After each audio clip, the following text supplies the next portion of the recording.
Share बाजार के लिए कैसा रहा 2023? किस महीने बाजार में कौन सी खबर ने मचाया हंगामा? कौन से शेयरों में कमी आई और किस कंपनी की मार्केट वैल्यू हुई धड़ाम?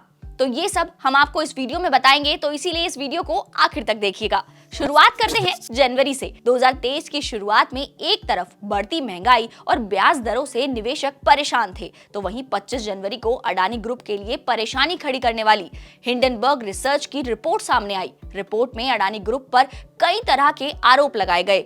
रिपोर्ट में अडानी ग्रुप के स्टॉक्स जो थे उनमें हेराफेरी, कॉर्पोरेट माल एडमिनिस्ट्रेशन, फाइनेंशियल फ्रॉड जैसे कई आरोप लगे, जिसके बाद अडानी के शेयरों में जबरदस्त बिकवाली देखने को मिली। जिसके बाद गौतम अडानी की नेटवर्थ एक महीने में करीब 100 अरब डॉलर से भी ज्यादा कम हो गई और वो दुनिया के टॉप 10 अमीरों की लिस्ट से भी बाहर हो गए। इसके अलावा जनवरी में T+1 की ट्रेडिंग सेटलमेंट साइकिल में बदलाव करके T+2 की घोषणा भी की गई। ये साइकिल 27 जनवरी 2023 से लागू हो चुकी है। इसके बाद फरवरी 2023 में भी अडानी ग्रुप के लिए उतना कुछ खास नहीं रहा। 1 फरवरी को अडानी एंटरप्राइजेज में 20,000 करोड़ रुपए के फॉलो ऑन पब्लिक ऑफर यानी कि FPO को रद्द किया। एक तरफ बाजार में अडानी शेयरों की गिरावट को देखा, तो दूसरी तरफ वित्त मंत्री निर्मला सीतारमण ने बजट में कैपेक्स आवंटन को बढ़ाकर और टैक्स कम करके बाजार को राहत देने का काम किया। अडानी ग्रुप में हो रही बिकवाली के बाद भी नेशनल स्टॉक एक्सचेंज यानी कि NSE ने अपने हाफ ईयरली रिव्यू में निफ्टी 50 के कंपोनेंट्स में कोई बदलाव नहीं किया। वहीं अब आते हैं मार्च पे। मार्च में GQG पार्टनर्स ने अडानी ग्रुप की 4 कंपनियों के स्टॉक 15,000 करोड़ रुपए में खरीदे। इसके साथ ही अडानी ग्रुप ने Adani ports and special economic zone, Adani green energy, Adani transmission और अडानी एंटरप्राइजेस की हिस्सेदारी को भी बेच दिया। एक तरफ अडानी ग्रुप की कंपनियों ने शेयर बाजार में उथल-पुथल मचाई, तो दूसरी तरफ अमेरिका के silicon valley bank, signature bank और फर्स्ट रिपब्लिक बैंक में आए संकट से मार्केट में खलबली मची और इसका असर वैश्विक बाजार पर भी नजर आया। वहीं अब आ गया था अप्रैल, तो इस महीने में सेबी ने application supported by blocked amount यानी कि ASBA की सर्विस को शुरू किया, जिससे कि स्टॉक्स खरीदने और बेचने का प्रोसेस आसान हो गया। वहीं हम पहुंच गए मई में, यानी कि मई 2023 में पहली बार रिजर्व बैंक ऑफ इंडिया ने रेपो रेट में कोई बदलाव नहीं किया और इसके अलावा शेयर बाजार में मैनकाइंड फार्मा के IPO के जरिए 4,326 करोड़ रुपए जुटाने की जो वजह थी, उसकी वजह से बाजार में धूम मच गई। इस IPO को अच्छा रिस्पांस मिला और इसकी लिस्टिंग भी 26% प्रीमियम के साथ हुई। इसके अलावा NSE IFSC एक्सचेंज पर लिस्टिंग को भी स्टॉक एक्सचेंज ने मंजूरी दे दी। वहीं सेबी ने कार्वी स्टॉक ब्रोकिंग के रजिस्ट्रेशन सर्टिफिकेट को रद्द किया। ये फैसला बाजार में हो रहे दुरुपयोग को रोकने के लिए लिया गया। इसके अलावा सेबी ने फिन इन्फ्लुएंसर्स के खिलाफ कार्रवाई की और सलाहकार के लिए मानदंडों को भी तय किया। इसके साथ ही सेबी ने फेमस यूट्यूबर PR सुंदर पर फाइन लगाते हुए ट्रेडिंग करने पर भी 1 साल तक का बैन लगा दिया।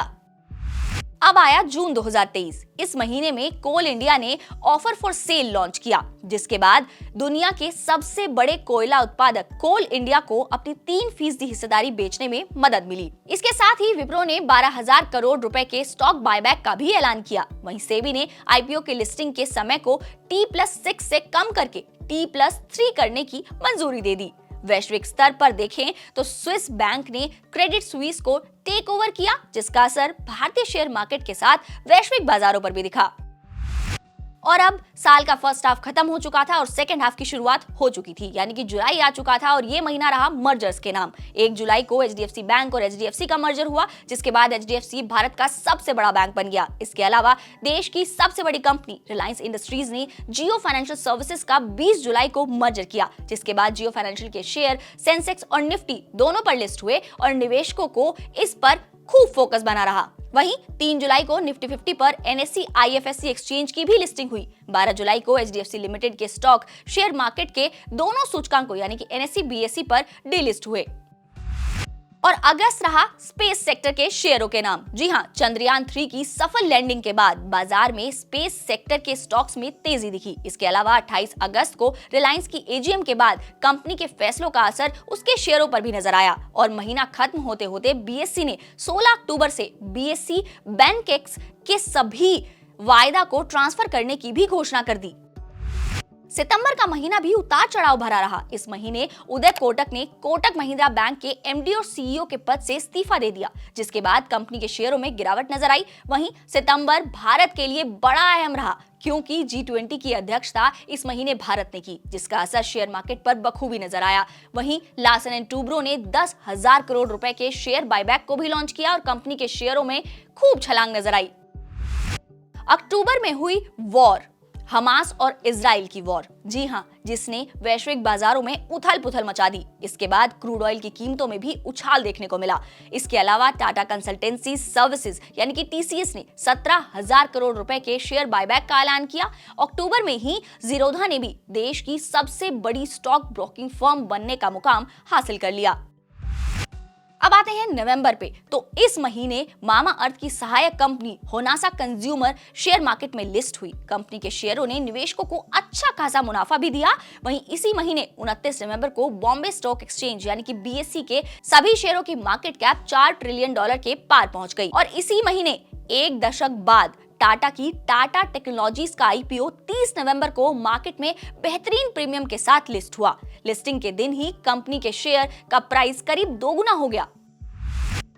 और अब आया साल का आखिरी महीना यानी कि दिसंबर में सेबी ने IPO लिस्टिंग की समय सीमा घटाकर T+2 दिन कर दी। इसके बाद IPO की लिस्टिंग सबसे तेजी से हुई। शेयर बाजार में 3 राज्यों में विधानसभा चुनावों में बीजेपी की जीत के बाद बम्पर तेजी नजर आई। इसी वजह से पहली बार निफ्टी 21,000 और सेंसेक्स 71,000 के जादुई आंकड़े को पार कर पाया। वहीं निफ्टी में लिस्टेड कंपनियों की मार्केट कैप भी $4 ट्रिलियन के पार पहुंच गई। वहीं इस साल की शुरुआत में अडानी ग्रुप पर जो आरोप लगे थे, उनका खात्मा सुप्रीम कोर्ट के फैसलों ने कर दिया और इसके बाद अडानी ग्रुप के शेयरों में भी दमदार तेजी नजर आई। तो ये था पूरे साल का मार्केट ब्रीफ। आपको ये कैसा लगा हमें कमेंट बॉक्स में जरूर बताएं और ऐसी ही हर खबर के लिए हमें लाइक, सब्सक्राइब और शेयर करना बिल्कुल ना भूलें।